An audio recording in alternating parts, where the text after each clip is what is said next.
wasn't going to record today, but like many of us, I've seen the disgraceful footage online and I had to. The racial abuse directed at iShowSpeed in Algeria, and then the same treatment of Senegalese fans and players. But instead of seeing these incidents as isolated, it's worth stepping back and asking ourselves, what do moments like this tell us about anti-blackness in North Africa, the Middle East, and the wider Arab world?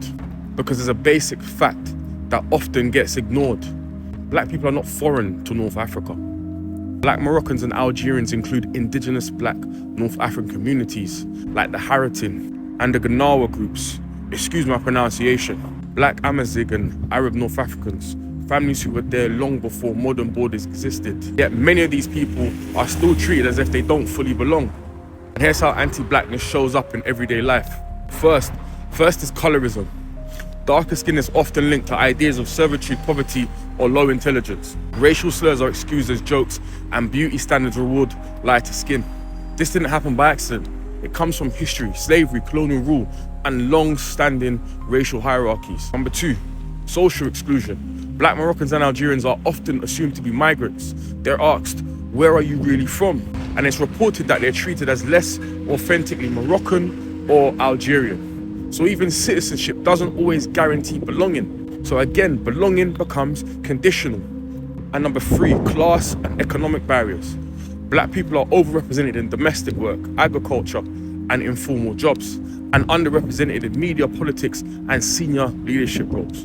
Race and class work together, quietly but consistently. And then there's the biggest barrier of all, the denial. Phrases like we're all the same here. Racism is a Western problem. But denying racism doesn't make it disappear. It just makes it harder to talk about and harder for us to challenge. And clearly from these videos that we're seeing online, racism isn't just a Western problem. And that's the whole point. And that's why this issue is really discussed openly. National pride often comes before lived experience. Blackness is framed as something external, and histories of slavery and inequality are often avoided.